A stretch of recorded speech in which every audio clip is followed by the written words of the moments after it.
அரக்கோணம் காவல் நிலைய உதவி ஆய்வாளர் நாராயணசாமி மீது ரவுடிகள் இரும்பு கம்பியால் கொடூர தாக்குதல் நடத்திய சம்பவம் தற்போது அதிர்ச்சியை ஏற்படுத்தியுள்ளது என எடப்பாடி பழனிசாமி தெரிவித்துள்ளார்.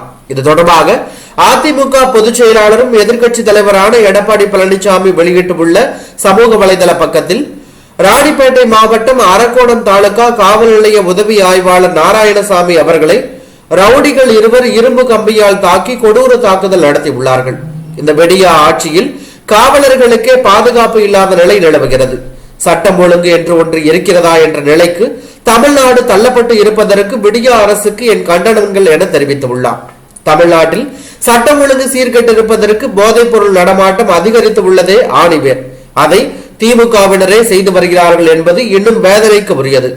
போதைப் பொருள் நடமாட்டத்தை கட்டுப்படுத்த தவறி காவல்துறையின் கைகளை கட்டி தமிழ்நாட்டை ரவுடிகள் ராஜ்யமாக மாற்றியிருக்கும் இத்தகைய கையாளாகாத அரசின் மக்கள் பேராதவருடன் விரைவில் வீட்டிற்கு அனுப்புவோம் என அவர் பதிவிட்டுள்ளது தற்போது அரசியல் வட்டாரத்தில் பெரும் பரபரப்பை ஏற்படுத்தி உள்ளது.